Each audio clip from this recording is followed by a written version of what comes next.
किसी भी चीज को समझने के लिए सबसे पहले मन को शांत रखना चाहिए और फिर काम पर ध्यान देना चाहिए, क्योंकि हम मन से ही प्रश्न खोज लेते हैं और मन में ही जवाब देकर बैठ जाते हैं।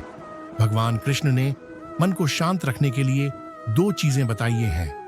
भागवत गीता में भगवान श्री कृष्ण कहते हैं, मन का बेचैन होना उसका स्वभाव है। हमारे मन को लगता है कि अगर वह अलग अलग बातों के बारे में सोचता रहेगा तो हमें आने वाली हर मुश्किल और मुसीबत से बचा लेगा, पर ऐसा होता नहीं है। हम अपने जीवन का काफी अधिक समय सोच विचार करके परेशान होने में निकाल देते हैं। भगवान श्री कृष्ण कहते हैं कि मन का यह स्वभाव बदलना मुश्किल जरूर है, असंभव नहीं। अच्छा, अब आप एक बात बताइए, क्या आप कोई को कह सकते हैं कि वो काम काम की आवाज ना करे? या फिर क्या आप किसी मेंढक को कह सकते हैं कि वह पानी देखते ही ऊंची छलांग ना मारे? हमारे मन का भी कुछ ऐसा ही है। जीवन में कुछ भी होता है, अच्छा या बुरा, हमारा मन उस पर कांव करने लगता है। कांव से मेरा मतलब है चिंता करना, व्याकुल होना। कोई बुरी बात होती भी नहीं है और मन परेशानी की ऊंची ऊंची लपटें लेने लगता है। कभी कभी तो मुझे ऐसा लगता है कि हम में से कई लोग सिर्फ परेशान होने के लिए जीते हैं। सारी परेशानी, पीड़ा, दुविधा अक्सर हमारी मन की बनाई हुई कहानियां होती हैं। भगवान श्री कृष्ण हमें हमारे मन को शांत और स्थिर करने के लिए दो उपाय देते हैं। पहला, ध्यान लगाना या मेडिटेट करना। दूसरा, वैराग्य भाव सीखना। अब ध्यान या मेडिटेशन शब्द सुनते ही आप में से कई लोग कहेंगे कि आप आंख बंद कर सांसें अंदर बाहर नहीं ले सकते। यहां हम सब गलती कर बैठते हैं। मेडिटेशन या ध्यान का मतलब सिर्फ आंख बंद कर बैठना नहीं होता।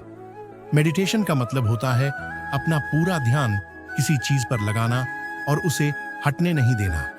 अगर आप रोटी बना रहे हैं तो सिर्फ उस बात पर ध्यान दीजिए। अगर आप पिक्चर देख रहे हैं तो अपना पूरा ध्यान पिक्चर पर लगाएं।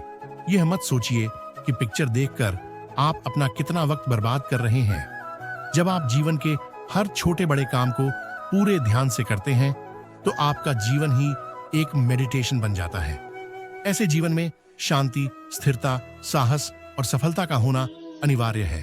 वैराग्य भाव, दूसरा उपाय। वैराग्य का अर्थ यह नहीं कि आप सब कुछ छोड़कर जंगल में जाकर बैठ जाएं।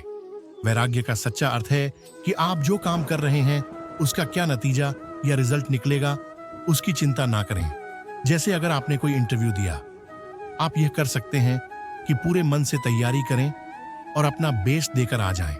वह नौकरी मिलना या ना मिलना आपके हाथ में नहीं है। इस नतीजे के पीछे अलग अलग चीजें हैं जो आपके बिल्कुल कंट्रोल में नहीं। तो जिस चीज के बारे में आप कुछ कर नहीं सकते उसके बारे में चिंता भी ना करें। यही वैराग्य का सच्चा मतलब होता है और यही है भगवान श्री कृष्ण का दूसरा उपाय, मन को चिंता की लपटों से बचाने का। याद रखिए, आप पूरे के पूरे इंसान हैं, समझदारी, संयम और कुशलता से भरे इंसान। आपका मन जब भी कौए की तरह अलग अलग बातों पर